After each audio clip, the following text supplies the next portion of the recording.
The Burros of Berea is a conversational podcast. We study the Bible and we talk about it. Not all of us are of the same faith, and one of us doesn't actually have a faith. And that's wonderful. We all love one another, and we're going to continue to talk about these things. The things we believe in and the things we believe about what we read in the Bible. Not all of these are necessarily true. Some of it is opinion and speculation. Thank you for listening and speculating with us. There you go. That was good. Yes. You are listening to the Burros of Berea.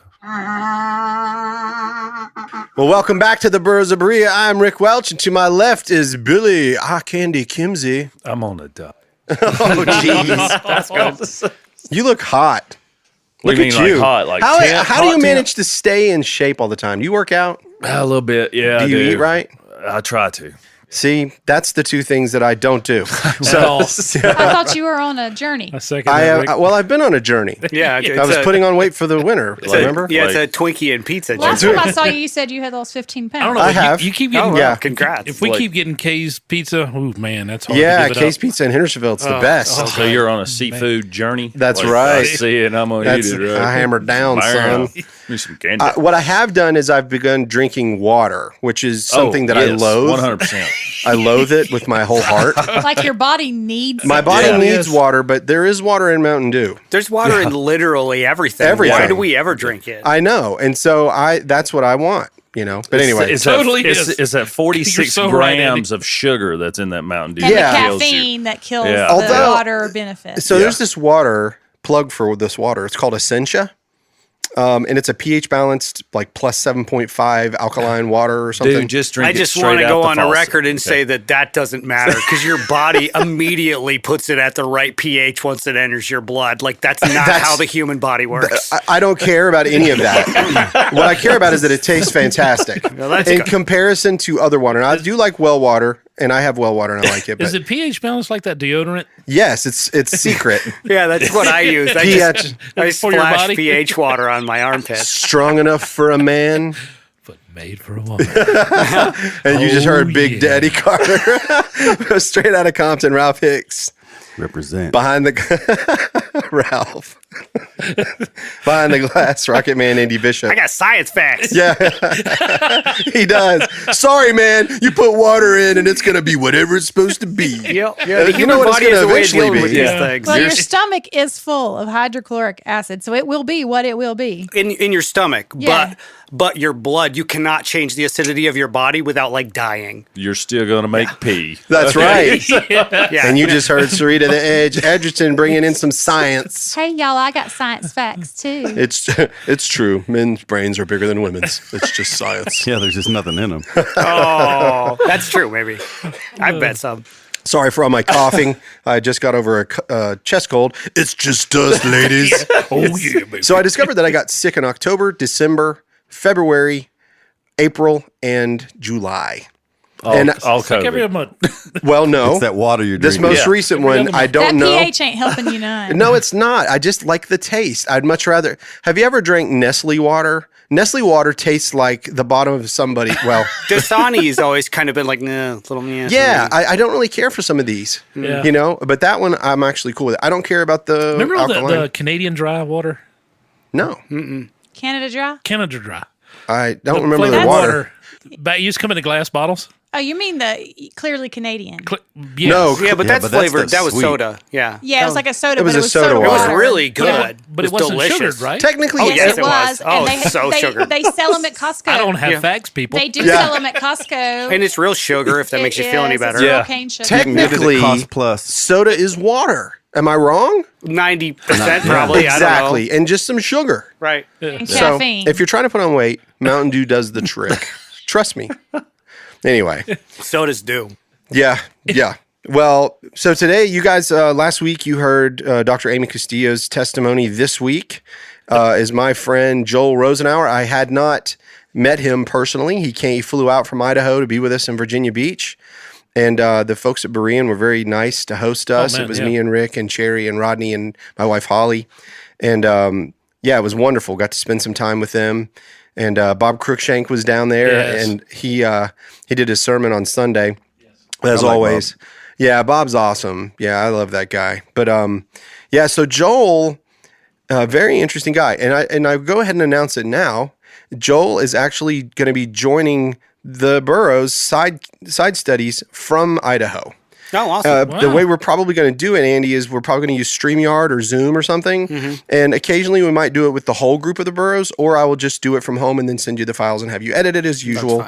And, but yeah. If he records locally too, that's kind of how most people do it. They have a Zoom That's call, right. Yep. but they all record individually. Yeah, and I think that's the only thing that we have to work out. We're going to start trying to utilize some of the technology that's out there, have him send the raw data to us and then get it edited up. It'll be cool. But he has a powerful testimony. It's really cool, like hearing his life and how he came to the Lord and how he grew up, and so I don't want to spoil it for you. So I hope you guys enjoy. Preterism is awesome. Yeah, and if you don't like it, you are still awesome. Anyway, hope you guys enjoy it. We'll talk to you at the end of that. All right, so we are back here in Berean Bible Church doing another testimony series, and we have our guest here. Along beside me here, I've got Rick Carter and Sherry. Big Daddy Cherry. Right, that's me. Yeah. We have a guest that I was introduced to a few months ago. And we've talked on the phone a few times. We've emailed a couple times. And our great friend, Michael Miano up at Blue Point Bible Church, actually had this guest on for a testimony. So if you want to hear it, you can go there, or you can come on ours too. But Michael Miano is a great. We love you, Michael, but come to ours. Yeah, he's a fan of our show, but we're a very big fan of him and everything that he's doing up there in Long Island. So much love to him and his wife, and they have a son and a new baby. Which we get to see in October. That'll be exciting. Yeah, because we're going up there for his conference. He's got a conference going on in October, so can't wait to get up here. But so our guest today is Joel Rosenauer. Thank you so much for being here, Joel. Thanks for having me. Yeah, I'm excited to get this going. So I'm going to ask you the same question that I do every one of my guests. So to the best of your ability, can I have your Social Security number? I can give you a fake one. We laughed about that over dinner, and there was a time in my life whenever I was like, I wish somebody would just steal my identity. Yeah, right. It would be better for me if they, No, but my first question is, can you tell me to the best of your ability the first time you heard the name Jesus Christ? Yeah, so it would have been pretty early on. My dad was a pastor for a number of years and then changed careers a little bit later. Grew up in the Lutheran church. So I can't give you a specific, date, but it would have been probably when I was just a few years old. And when you're a pastor's kid, you're there on Sunday, Wednesday, you're helping with all kinds of things. And so that was a big part of my life from a very, very early age. Mm-hmm. I don't think I really became a Christian until I was 23. Although occasionally there are times in there where I wonder if I had some kind of relationship with the Lord, but it wasn't anything serious at that point. I grew up just, I guess, religious, and if you would have asked a lot of the people in that church, who were wonderful, lovely people, but if you would, Christians get together, what are you? They would have said Lutheran first, and I'm always a little bit leery of that even to this day when somebody says Lutheran, Baptist, whatever. I want to hear, do you know and love Jesus? So I was probably a Lutheran, but I don't think I was a Christian until I was 23. Okay, so that was pretty young, you said. Yeah. And so when you became a Christian at 23, I mean, you can tell us anything you want, but I'm just curious. So you grew up in this church, right? But then something happens at the age of 23. What is that? Like, what triggers that? Yeah, growing up, like I said, and I had some good experiences, and maybe was religious in some way, but I'm the kind of person that I'm really inquisitive, and I was the kind of person where, my mom would say, "Stop asking me why." Everything was why, and so I knew enough about the Bible stories, and I knew that Christianity was based largely, completely in some sense, on the resurrection of Jesus Christ. If that really had taken place, that's kind of the fountainhead for everything. And I would start to ask people those questions, even in late elementary school, junior high, and a lot of the people would just say, "Well, I know he lives because he lives in my heart," and that just didn't do it for me. I guess I wanted to know, well, is it true? Did it really happen? And a lot of people maybe didn't have answers for that or hadn't studied it. And so that's where I started to doubt. And I thought, well, how do these Bible stories work together? There are moral applications, but I wasn't sure if Christianity was true. And so that's when I kind of, I guess, got really skeptical about it. And even in my home, and I love both my parents very much. My dad just passed away, recently. But it was interesting because even, growing up, even though he's a pastor, we never looked at the Bible at home together ever. It's kind of weird, actually. And so I just didn't have a lot of discipleship there. And so I just began to doubt it. And like I said, people's answers were more, I just believe this, or I don't need to look at it any further. And that doesn't mean they weren't genuine believers. But for me, I had to know it was true if I was going to really give my life to Christ. And so when I started doubting some of that, that led to a lot of other things. I just had one brother who died at 33, had been a longtime drug addict. And so even growing up from the time he was really young, it was a very tumultuous situation there. And so I think I had other, why is it like this if God is real? And then I took a lot of the same path. I should not be, alive. There's no way I should be alive at this point because I got high school and then to college, very heavily involved with drugs and alcohol, and followed the path my brother did. And I think with my dad, he was, at that time, I think pastors were encouraged to be at work all the time and almost put their ministries before their family. Sure. And that kind of happened a little bit. So there just wasn't a lot of guidance in that. So faith was something I would, go on Sundays or Sunday school and learn these things, but it didn't really have a lot of practical application because our family, was really falling apart. And so what happened for me, by the time I was 19, and so I was in college at the time, studying music. I know we got a couple of musicians out there. That was my first degree. But by the time I was 19, it had gotten so bad with drugs and alcohol, I checked myself into treatment, and I was in 2 or 3 treatment centers. I felt like I was losing my mind, which I probably was, just because of the amount of drugs and things I was doing. I got involved in an AA for a while, and finally at 21, somewhere in there, was able to get sober and stay sober for a while, because literally I didn't think I was gonna make it. And what happened then? There's a friend that I knew that had moved. I was in Washington State at the time, and she had moved to Oregon.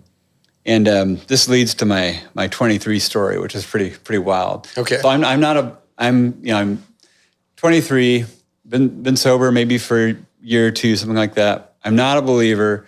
In fact, I had a lot of anger towards God, which to this day I don't know where all of it comes from. But I had a guy in AA who was kind of my sponsor, someone who basically mentors you through that program. And he was a Christian, and the moment he'd talk about Jesus, I'd tell him to be quiet, and he was very patient and gracious. I wasn't very nice to him. I wanted nothing at all to do with Jesus Christ. But this friend of mine had moved to Oregon, and that blew up. It didn't work out right. I had a VW bus at the time. I was kind of a wannabe hippie. Yeah. And she said, "Can you come down here and pick me up? This didn't work out how I planned at all." And I said, "Sure." So I'm driving from Washington down to La Grande, Oregon, to pick up this person and bring him back. And literally on the way there, I'm listening to these tapes. A couple guys, they're talking about God in a general sense. I don't know if they're believers or not. And this was, I didn't plan on this. I did not wake up that day thinking that I was going to have a relationship with Jesus Christ at the end of the day. It never entered my mind. And I'm driving along the road, and I'm thinking things are better. There's some kind of God in my life because all I had done was kind of mess it up to that point. And so I literally just started crying, probably as hard as I've ever cried in my life, to the point I couldn't see. I pulled over to the side of the road, and I just started kind of praying. And I said, "Jesus, if you're the reason that these things in my life have changed, that things are getting better, I will, I'll follow you the best I can. I'll do whatever you ask me to do. I'll follow you. You're my Lord and my Savior." And that's when I really gave my life, to Him. And again, and I happen to believe, and I know Christians have various opinions on this, but I'm pretty heavy leaning towards salvation being a monergistic act, meaning it had nothing to do with me.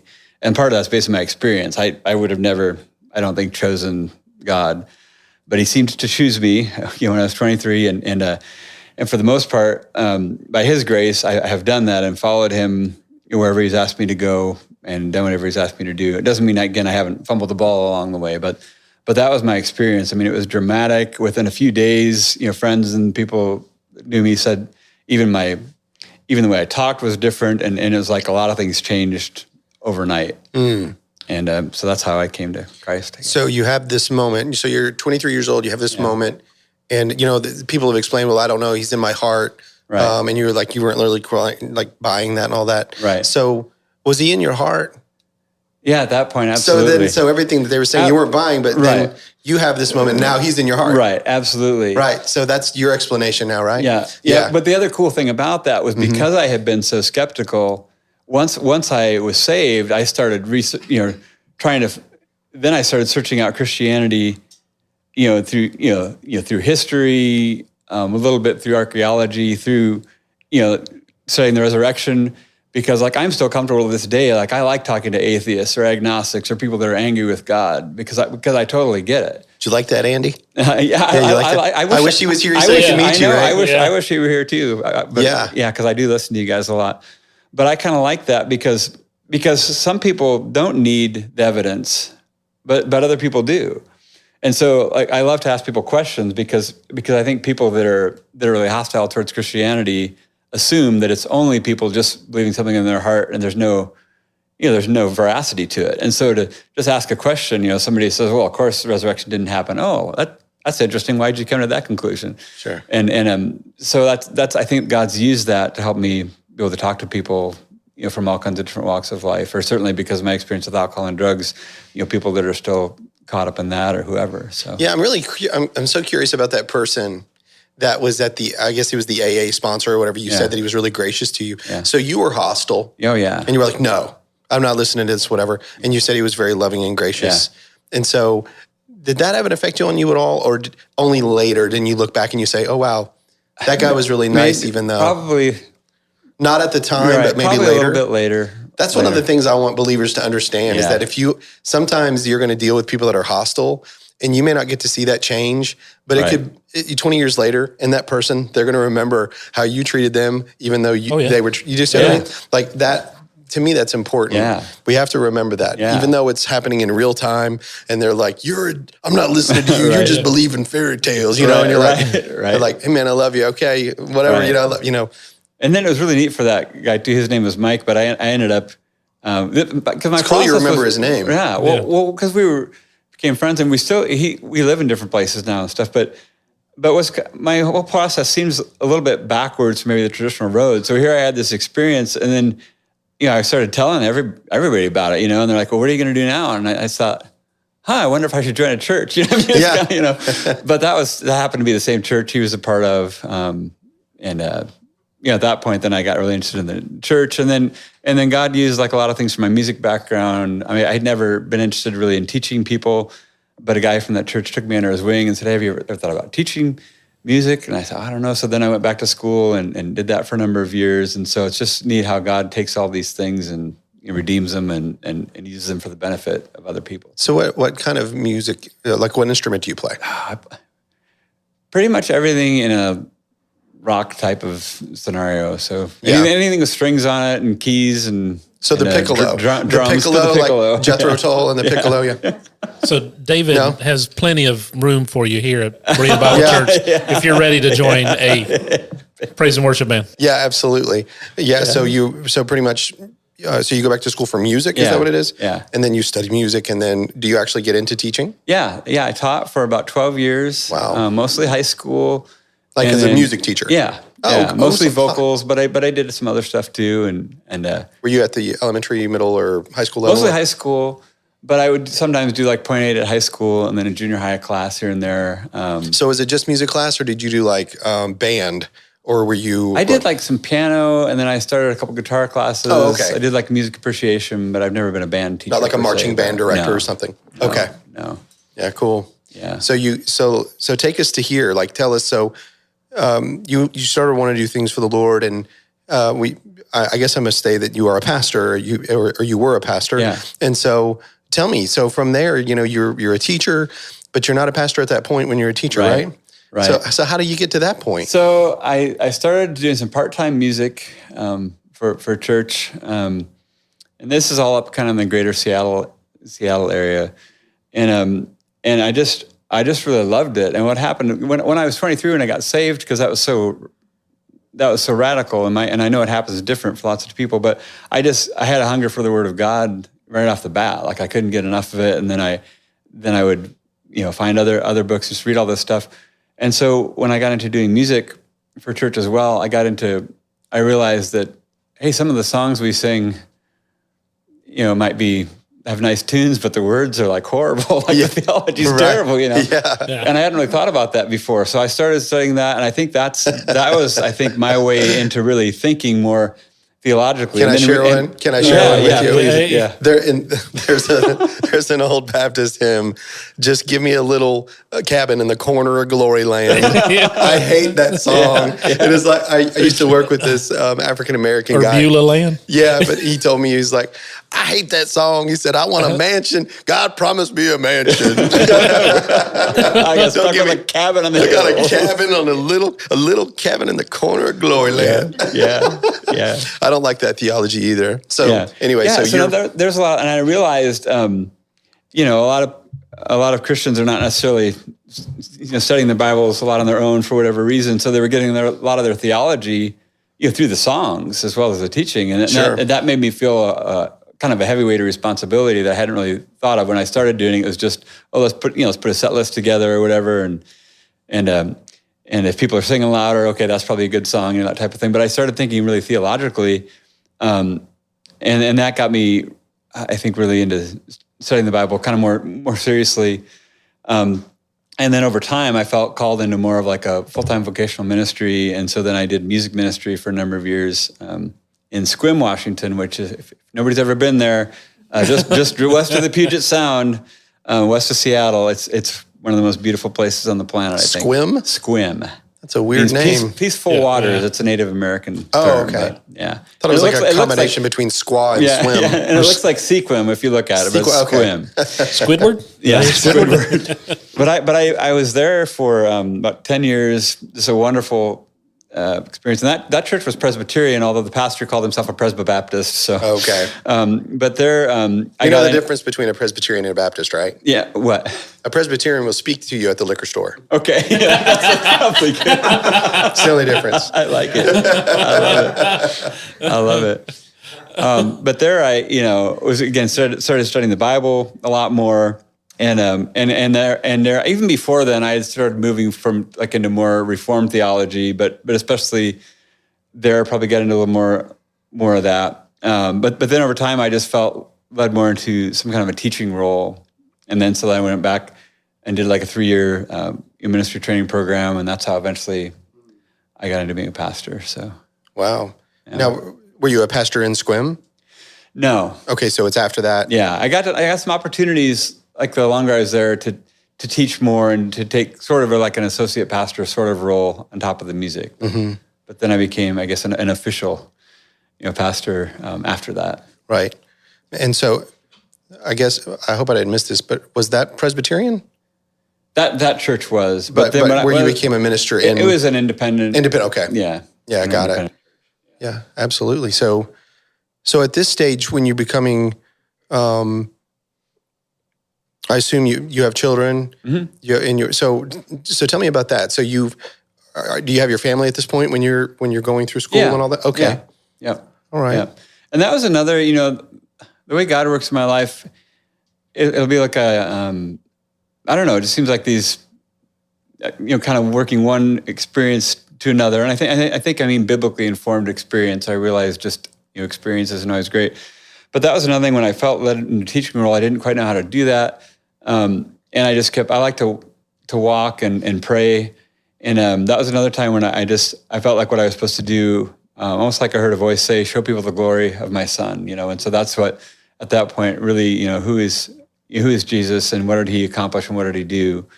And that's really, I felt I could do that more as a teaching pastor. So that's why I got more into that role. Yeah.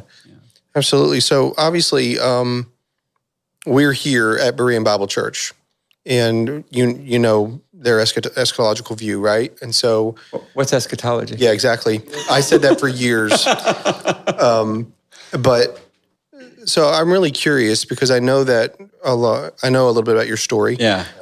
But our audience doesn't. Yeah. So I'd like to know, tell me how that happened for you. This is, Let's just work through it with me. Yeah, it's crazy. So I would say, first of all, because I've always been pretty interested in theology, eschatology was always a part of that. And I've listened to your show and talked to other people. A lot of people have questions along the years with eschatology.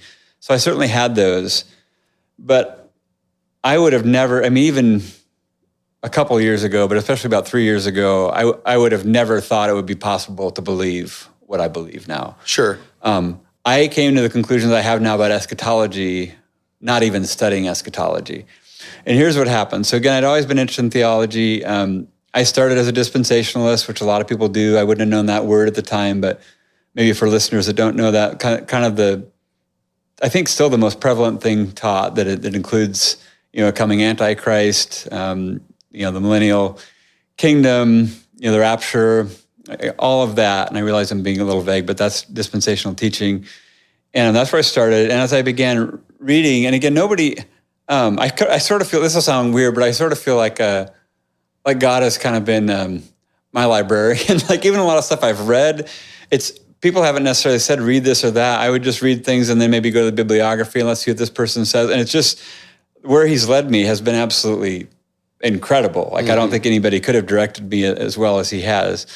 And so I started questioning the rapture and other things probably years ago, but still was studying eschatology just as sort of a part of Christianity and didn't realize its significance. So what happened specifically to get me to where I am now is I started pastoring a church in May of, 2019. And that's where and I'm not a pastor there anymore, but I was there about 3.5 years. And what happened is, COVID hit a few months later, and like a lot of places, we decided, well, maybe we shouldn't meet for a few weeks. We didn't know what to do. And I had only been there a few months. And for those people that have been, pastors or some type of vocational ministry, that's not very long. You've got so much to do. You're trying to learn, your congregation. You're trying to understand what people really believe about things and what are the families like and what's going on. So I didn't know people that well. And here I am now. I can't even see them or meet with them. And I'm thinking, what can I do to sort of get the church thinking about the same thing at the same time? And so, we were leading up to Easter, and that was just, it was so odd not to meet and then not even to meet on Easter.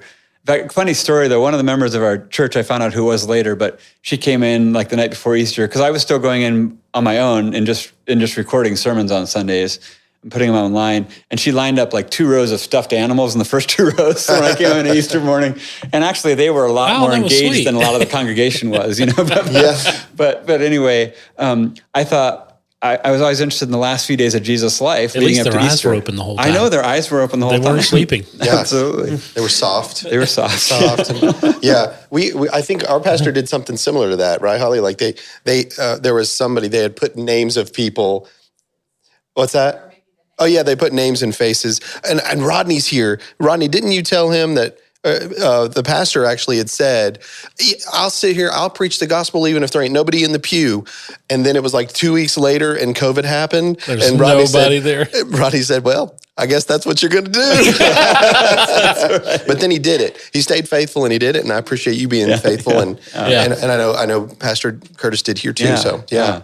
We needed it too. We needed it wherever we could get it, right? Right. Yeah. And so what I decided to do was just do some short videos, like 8-10 minutes a pop, with the last few days of Jesus' life, and then put those out every few days. So and my thought was maybe at least everybody was kind of thinking about this, and just to kind of keep people in the Word a little bit.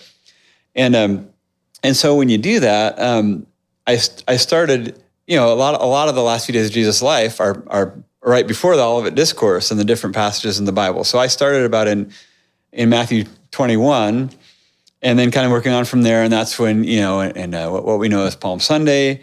And it was as I was, and again, I'm not studying eschatology. That's the furthest thing from my mind. I'm trying to think about how can I hold the church together in this really weird COVID deal when nobody knew what was going on. And, but as I started studying that, it was almost like there are all these kind of puzzle pieces in my mind, and they just kind of started shifting and moving around, because I started looking at this last few days, and when I got to Matthew 23, which is where it's sometimes called the 7 woes, and he's saying woe to you, and really not being very nice to the Pharisees and religious leaders. We call it putting the hammer down. Yeah, that's what he's doing. And I had seen all that before, and then he talks about all these things happening, that they were going to be responsible for the blood all the way back to Abel, and it's all going to be that generation. And I had seen that, and I think most people, most believers would agree that he's talking specifically to them, but then there's this shift in Matthew 24, and he goes out of some different things. But as I was doing that, I don't know, something hit me that he's talking just to his disciples after, but he's talking about the same events. And I had read years before a book by Hank Hanegraaff called The Apocalypse Code. And in that book, Hank Hanegraaff had mentioned that Babylon was Old Covenant Israel. And that was the first time I had ever seen that in my life. And I remember thinking that's really interesting. I've never thought about that, but that, and I like Hank, but that just probably can't be right. And I just kind of set it aside.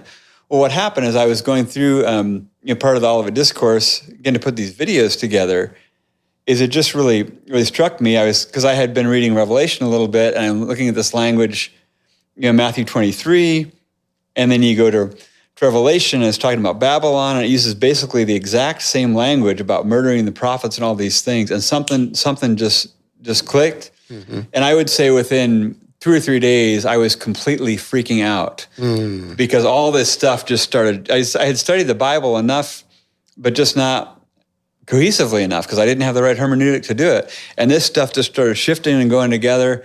And I felt like, like a freight train was coming at me and I was running from a tidal wave. And it was actually really, really scary. And I'd never heard the word preterism, fulfilled eschatology, anything. This is about, a little over 3 years ago or so. Mm-hmm. And I didn't know anybody that I thought there's what I'm starting to believe. I don't know if there's anybody on the planet that that believed it or had seen it before. And it was actually pretty scary. But I knew, especially the New Testament, I knew pretty well, and I just couldn't I couldn't unsee this stuff. And so that's where that journey really started. I started taking notes like crazy. I ended up within about 8 weeks, well, maybe 8 to 10 weeks, writing a book, which I had never done before, because all this, and then over the course of, and I probably was obsessed with it, and I don't know if that's a good thing or not, but I probably was. But over the course of next year and a half, I read so at that point, I feel like initially the Lord just showed me this, but then I started reaching out to people. I'd read a book and I'd contact the author, and I couldn't believe how many people talk to me. A lot of people know these names, but Ed Stevens, Don Preston, John Noe. I listen to David Curtis a lot. Daniel Rogers, then Mike Sullivan later, and just a lot of different folks, and started reading all this stuff. And then started reading stuff further back, and you go back into these commentaries, and they were older, and a lot of guys were seeing a lot of this stuff. I just hadn't known it before, but this journey went pretty fast for me, and it was only, within a few weeks, I was what we would now call partial preterism, again, a term I didn't know, and I was a full preterist. I don't know. So COVID, this is around, March, April, kind of to Easter, and sometime August, September, because I was taking these notes too. In September of 2020, I wrote, sometime in the last few weeks, I came to the conclusion that Jesus returned and all the consummate events with it. So, but it was scary because I thought this cannot possibly be right. But what I was seeing in Scripture was telling me that it was. Another thing I did is I found everything I could get my hands on that was, to debunk full preterism. And some of that stuff convinced me the most, because some of these guys, even that were really able scholars, I felt, all of a sudden the exegesis went out the window when they started talking about eschatology. So yeah. That's kind of how it happened. Yeah. Dang, so he basically found it like you were looking for your car keys and you found the TV remote you hadn't seen in years. Yeah. Something like that. Yeah, and that's what... that he threw away. Yeah, that feeling you were talking about, being scared, like that coming out of freight train. Yeah. I remember that. Yeah. I remember that feeling because I thought, if this is true, and I felt like I had been duped, even though I had read the Scripture, I had a filter that was pretty locked in. So when I would read things that were a little confusing, I would just skip over them. Yeah. But it wasn't intentional. It just happened. It's the filter that we have. Right. And something that I've recognized in a lot of these testimonies that talk about this is that there comes a period of time in their life when they actually they can read. Yes. They can focus. And then it's like these things start to pop out at them, and then they start looking, and then they start to see that other people have thought this too. Yeah. And then they begin to really put in the effort. And then when they get to the end of it, they all find this, if they're going to follow it consistently, they come to this full preterist position. Otherwise, you have to divide it up. Like you said, partial preterist. And you're like, okay, I'm going to argue against it. I did the same thing. Yeah. I was like, there's no way that we've missed this. Right. And that was difficult because you really are taking a stand that no one else is taking. Yeah. And I was afraid, to be honest, just because I thought I had such a good handle on what Christianity was. I was afraid that I wasn't going to be able to be a Christian anymore. Right. So part of it was frustration, like, why haven't I been told this or shown this? But part of it is, am I wrong, and am I going off the deep end, and am I going to leave my faith? And I had, since I'm 53 now, for 30, so for at that time, 27, 28 years, I'd had this incredible relationship with Jesus, and just, sense his presence all the time. Now I could tell you why a little bit more, but I was afraid I was going to not, like, I couldn't be a Christian anymore if I believed these things. Right. Well, and a lot of Christians will tell you that. They tell you that you are no longer a Christian because you believe that. And I've had that told to myself. It happens, or told to me. And so I'm right there with you. Yeah. Right there with you on that. Yeah. So you are a pastor of a church. You're sitting there. You're discovering this is all during COVID. So this is around August, September of 2020. Of 2020. Yeah. All right. So keep trucking. Tell me what's up. Yeah. So if you want, I mean, it's up to you. Yeah. Yeah. Okay. Yeah. No, I would love to. Okay. So then I start realizing, because I'm still teaching, but I'm in a very, very, very dispensational church. Mm-hmm. I mean, very like, and then when COVID came, so that was the next, event for now Jesus is coming again. The Mask of the Beast. Mask of the Beast. I heard all that. And I literally, from just within my little church, which lovely, lovely people. Sure, of course. But pretty much every week, whether it was a Sunday morning, Bible study, something else, people talking about the rapture. There was one lady that would tell me fairly regularly, I can't believe I still woke up this morning, thought I'd be raptured away. There were people saying that that if there was a vaccine for COVID developed, because there wasn't yet at that time, that that was the mark of the beast. And so, pretty... Which technically it was. Yeah. Right. Well, let's just call it like it is. Right. And it wasn't very effective, Mark, was it? Because you have to keep taking it over and over and over. But because I hope my motives were right. And because I did love the church, I realized if I just stand up, on some Sunday morning and say, hey, by the way, guess what? That's not going to probably be a wise move. Also, and I want to be very general about this, but my wife, very, very strong feelings against this. Even when I started to see a little bit of this, I was following a different Jesus. I was part of a cult. My mind was being influenced demonically. Things, and so I was really caught in a really tough spot. So I took about 2 years and studied the Bible more than I ever have. Prayed like crazy. Reached out to as many people as I could, and I've been so humbled and amazed by how many people have been willing to talk to me and help me process, and including several pastors, including Pastor Curtis here, thank you, who kind of help, and you might try this, or here's how to think through it.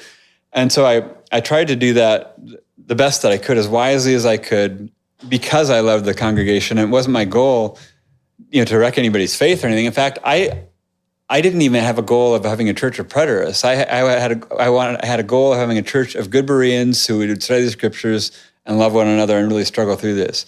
And so I took over 2 years before I actually started teaching any of what I was learning. I did have a weekly Bible study where I would introduce some concepts, and actually that was going really well, especially like the destruction of Jerusalem, because nobody had heard any of it. Neither had I. And so that was going pretty well, but I didn't start teaching it to the full congregation until at least 2 years after that. And within 3 months, I'd lost my job. And it was related to sort of we hear that a lot too. Yeah. 3 months from when I started teaching it. So 3 months. Were you sharing it with anybody originally? Because I know you took 2 years. Were you sharing your views or what you're seeing with anybody? Locally? Anybody in general? Yeah, well, a lot of people that I've been online through some different groups and things I was in, but locally, just a couple people, but nobody at my church, because I suspected how they would respond, just because, again, I had that same mindset at one point. How about at home? At home, that's when I tried sharing it, but that's where it got really difficult really fast. Yeah. And so this is like, in other words, you're hearing the things that you were afraid of, the things that you were seeing, the things that you thought, hey, I may not be a Christian anymore, like all those things, but you've gone through this, you've talked to a lot of people that are in this, that look at it and agree the same way that you do, but yet you're being told it's like the doctrine of devils, right? Yeah, yeah. These dispensational churches, a lot of times that's what they'll tell you. Yeah. You're confused, and Satan's the author of confusion. It ties right into the system, because I'm part of the last days apostasy. Mm-hmm. That's exactly right. Yeah. So but isn't it strange? That's always the case for every generation. Yeah. There's always that. So it is it's a catch-22. Yeah. And we know. I mean, and we realize it before we start vocalizing it. We already know how this is going to play out. Right. And I was told, again, these are people very close to me, that I was, my motives were to destroy the church and wreck everybody's faith. Yeah. Yeah, you're trying to get everybody, you're trying to keep everybody from actually getting to the rapture. Right. Which your theology did nothing but, which is interesting in itself. To become a preterist, you have to study more than you've ever have. Yeah. And you dig more than you've ever had before. Yeah. And it's kind of like it's an oxymoron. Yeah. When I got into some of these, and I know some people in here have probably been in some of these groups too, Facebook or other places, but when I got into some of these groups, and I did that so that I had a way to communicate with people that were safe for me at that time when I was trying to figure out what to do, I would say that, and a lot of these people argue with each other a lot. We were talking about that earlier, about some of the nuances. But I would say, most... No, we don't do that.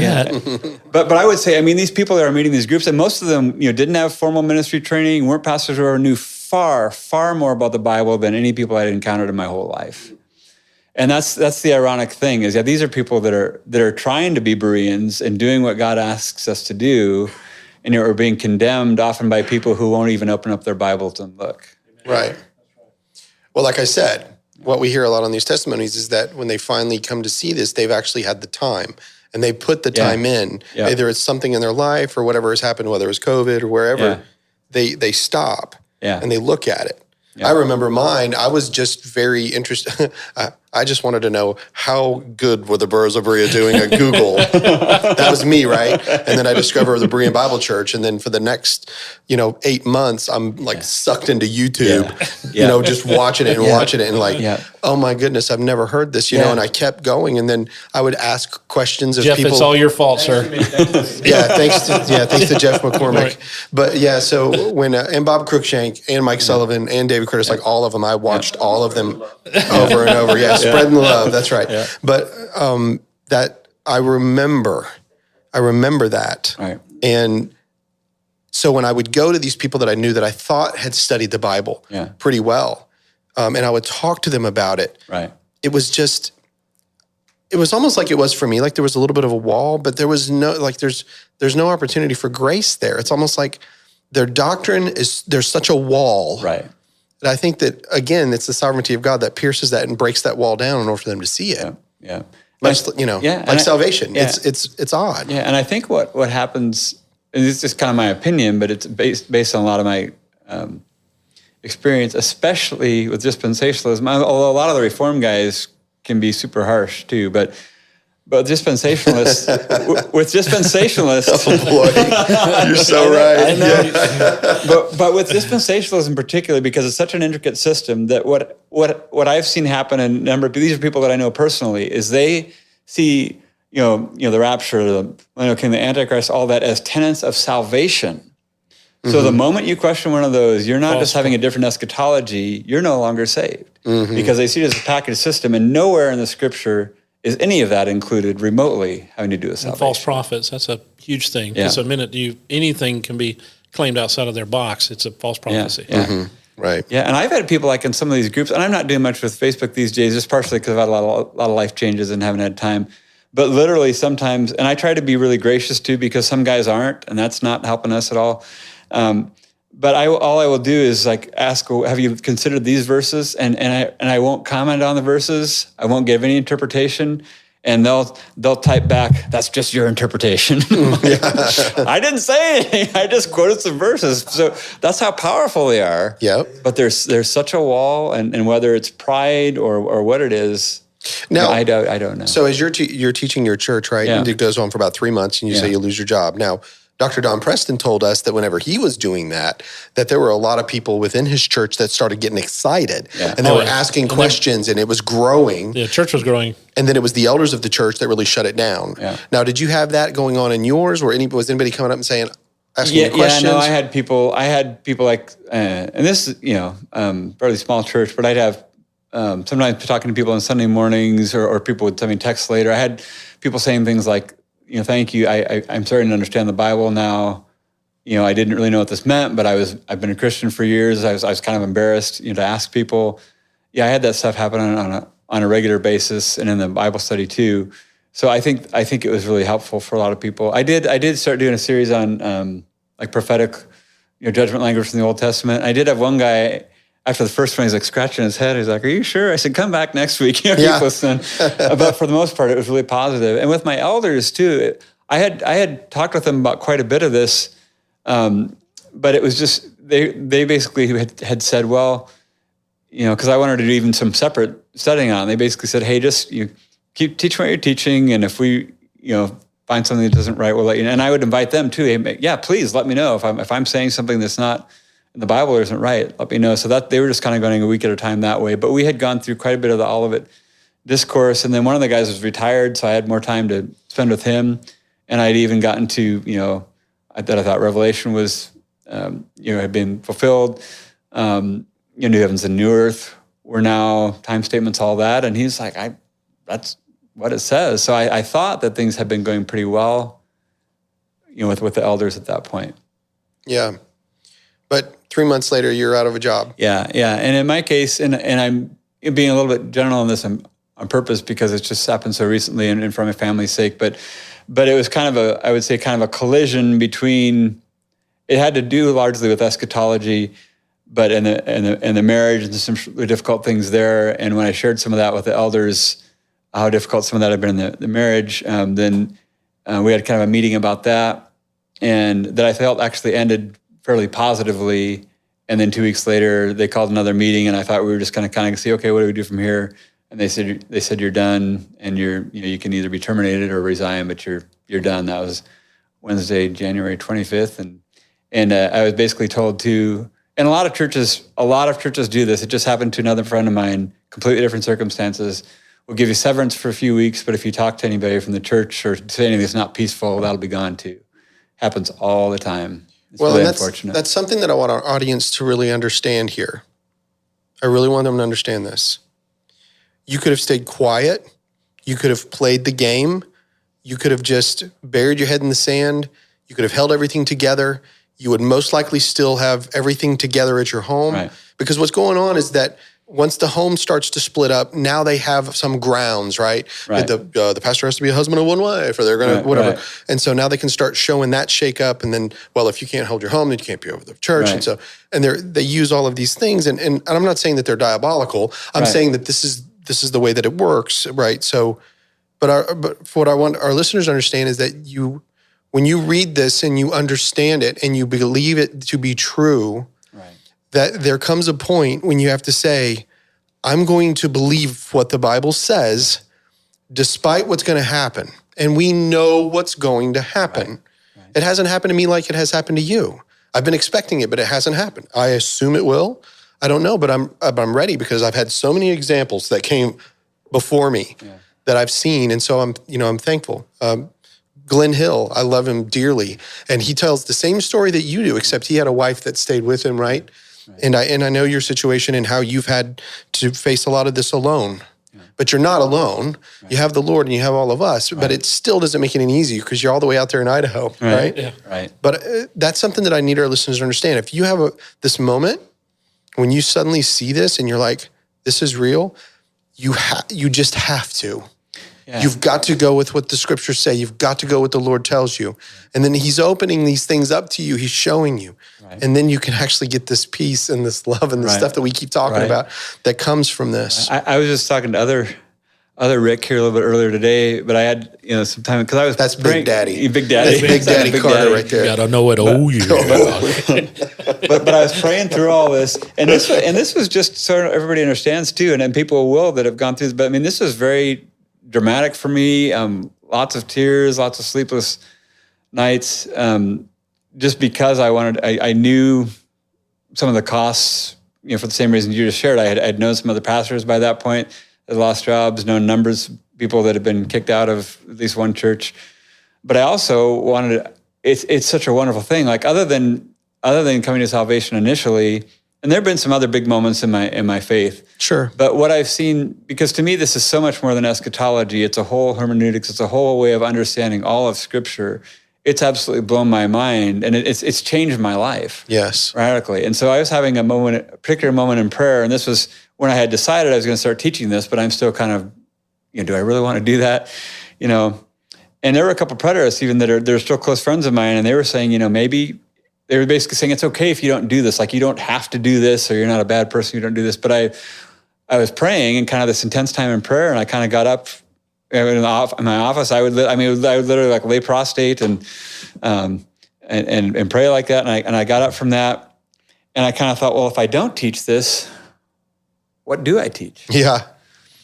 I couldn't answer that question, because it affects so much. But you are going to, I've ended up losing pretty much everything. Like literally now I've been living just from place to place. Like I don't even have a place to live because I'm still supporting my family, financially the best I can and stuff. But it's been awful in terms of temporal circumstances. It's one of the most difficult times of my life by far that's still going on. I mean, this all happened just at the end of January of this year. My dad also died 5 days later, and then I had my first Sunday about my church. That's another thing that churches don't realize. When you're in vocational ministry and you lose your job, you lose your family. Yeah. I love the church. Christ died for the church. Yes, he did. And I love believers, and I love them whether they're dispensationalists or amillennialists or postmillennialists or yes, whether they baptize correctly or baptize babies or whatever they do. Sorry, yeah.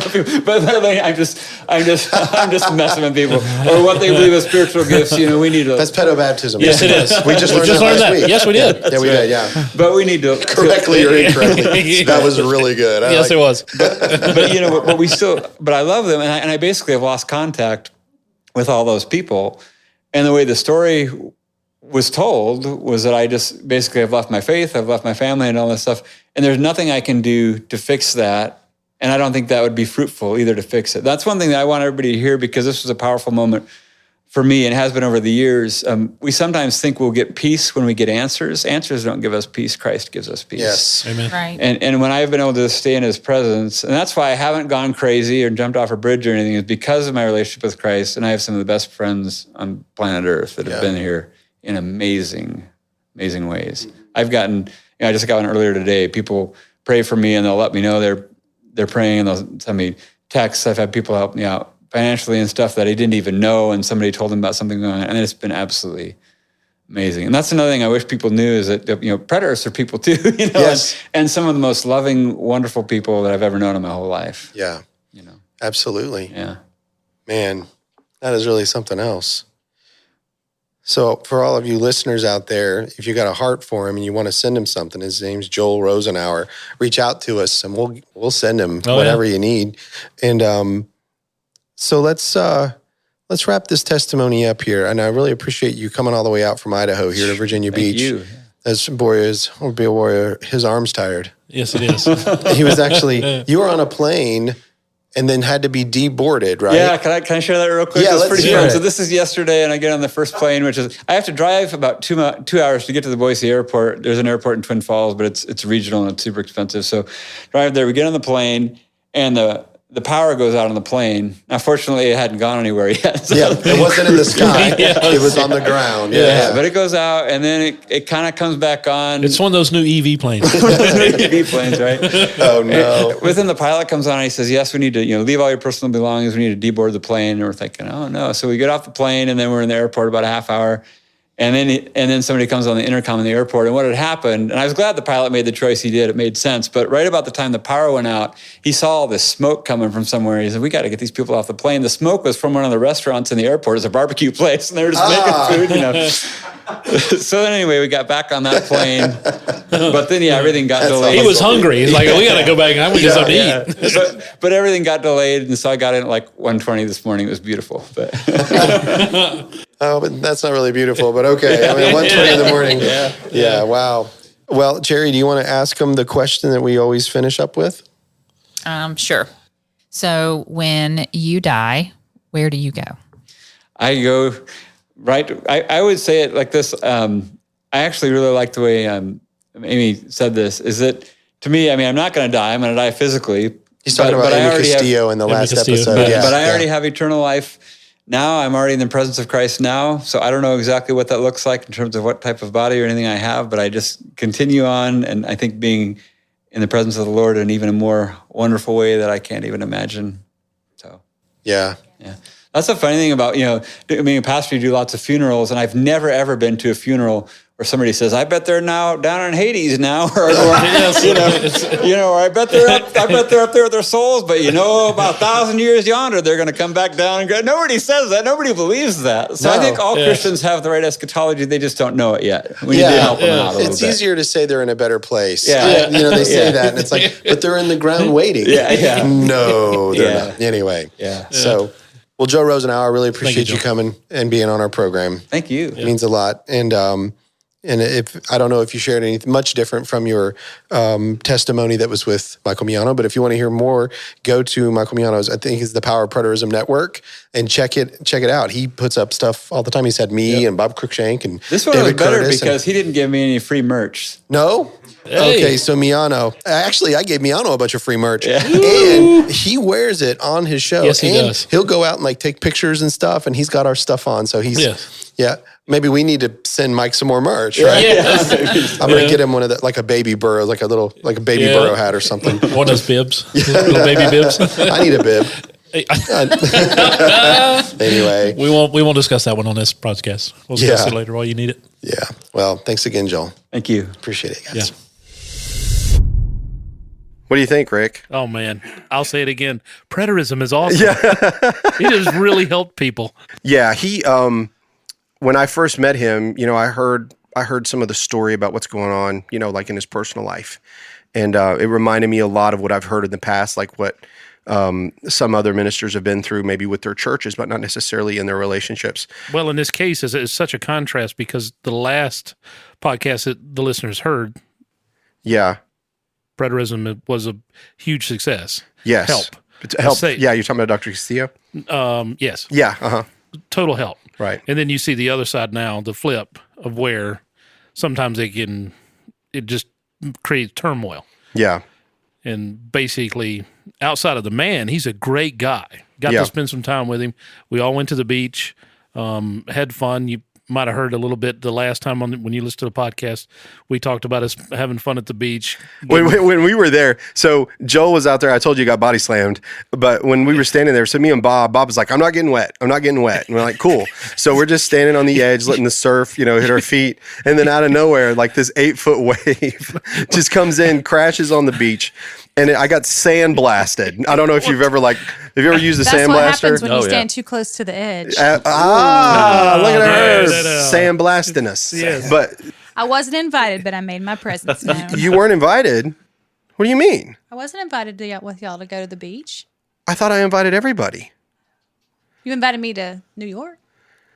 Oh my gosh, are you serious?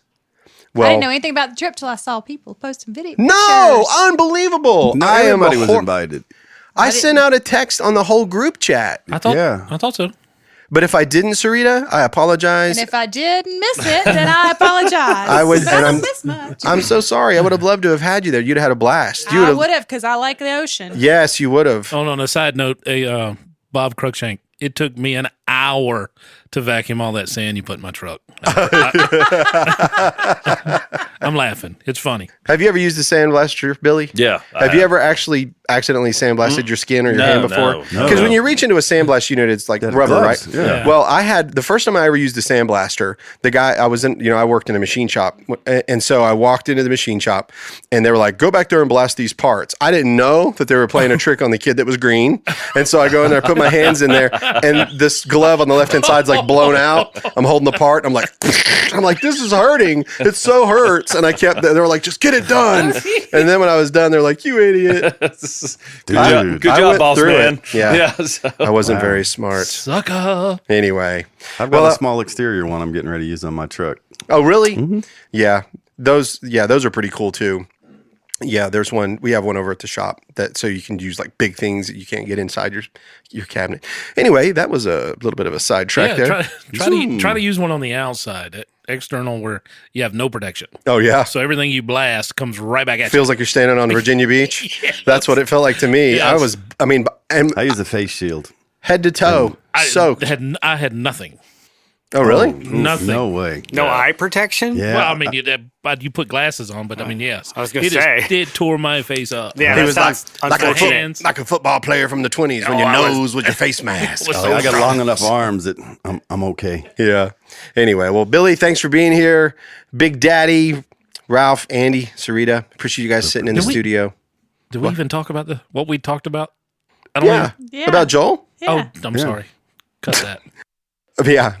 You sandblasted your face too hard, pal. It's just like humans. I was thinking about I the third like one. you Yeah. so long as you're like me. But once you have an opinion different than me, I'm not sure I like you anymore. Right. Well, anyway, guys, we will talk to you again next time on the Burros of Berea. Peace out. Represent. Bye, y'all. Hey, guys, this is Rick from the Burros of Berea. Do you know how much blood, sweat, and tears it takes to make a podcast? None. But that doesn't mean that it doesn't cost a lot. And so if you guys don't mind, if anybody would like to give to help us with these episodes, it would be great. We'll put out even more content. And if you go to our Patreon page, just search for the Burros of Berea, you'll get extra notes, extra episodes, and it's pretty much free. $1 gets you a lot. Thanks, guys.